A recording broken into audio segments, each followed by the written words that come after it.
done. Cool. All right. Good. Let's put those back into place. Awesome. So we're officially in December, which means that you're going to be doing some Christmas shopping, and some of this shopping may involve Magic the Gathering product if you have friends or family who play the game. Now I'm going to go through kind of products I would personally like as a Magic the Gathering player and collector.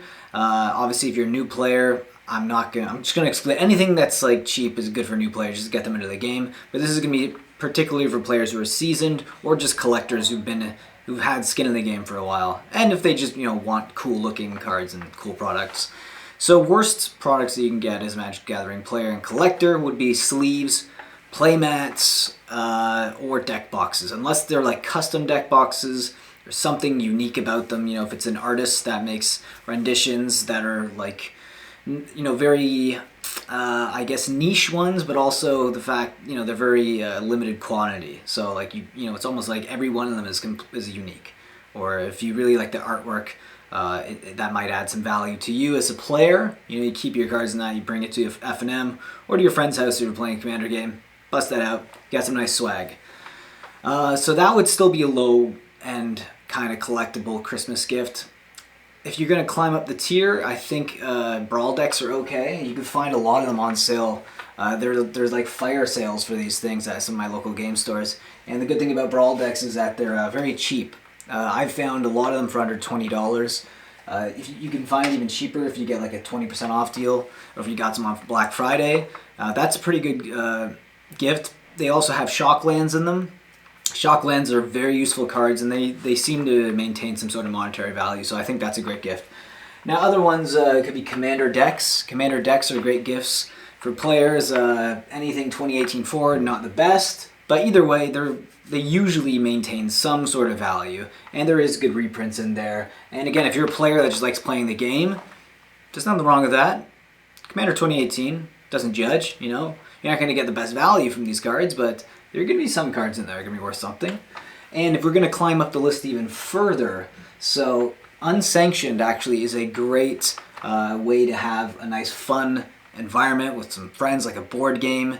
And it actually can teach people how to play a bit. Obviously the rules aren't going to be the real rules that you're going to have to follow in tournaments and everything like that, but it's a fun gift for people.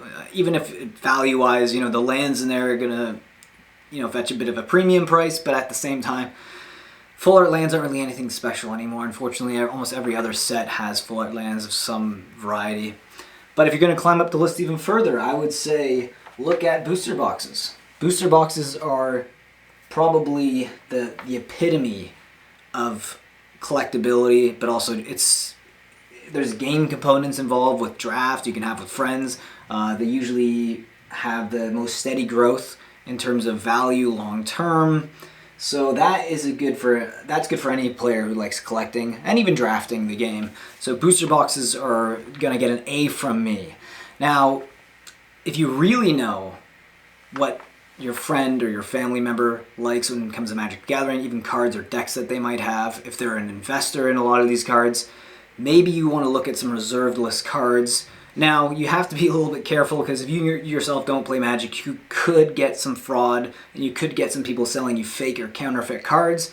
And if that is the case, you might want to consult them beforehand, and that way they can kind of guide you in respects of whether or not this card is going to be real. But if, as a collector and investor, if someone got me like a reserve list, revised dual land, that would be an incredible Christmas gift. That's probably the best Christmas gift anyone would ever give me, to be honest. That's when it comes to Magic, dual lands, that would be incredible. But that's for high end. That's if like the person really means a lot to you, and you want to make them happy this year for Christmas.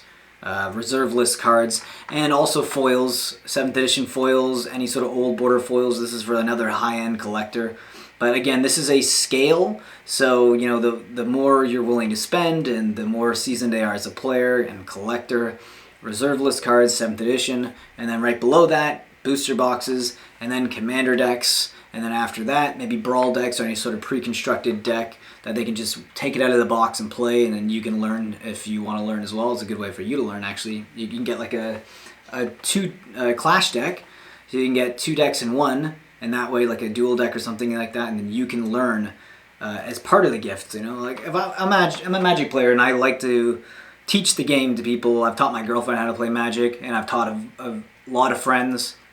It helps grow the game and helps grow the community, and that's a good gift as well. And obviously the lowest end gift would be like anything, yeah, we were talking about that earlier, anything like sleeves or anything that's basically throwaway items, unless it's just like a stocking stuffer that you just want to like just sleeve up a crappy deck and play with it, then it's okay. That's completely fine. I'm okay with that. Anyways, guys, I hope you enjoyed this video and I hope you found it useful, and I hope I gave you some ideas about what kind of cards or what kind of gifts you want to give your fellow Magic the Gathering player for Christmas. Anyways, take care, and I'll see you in the next video.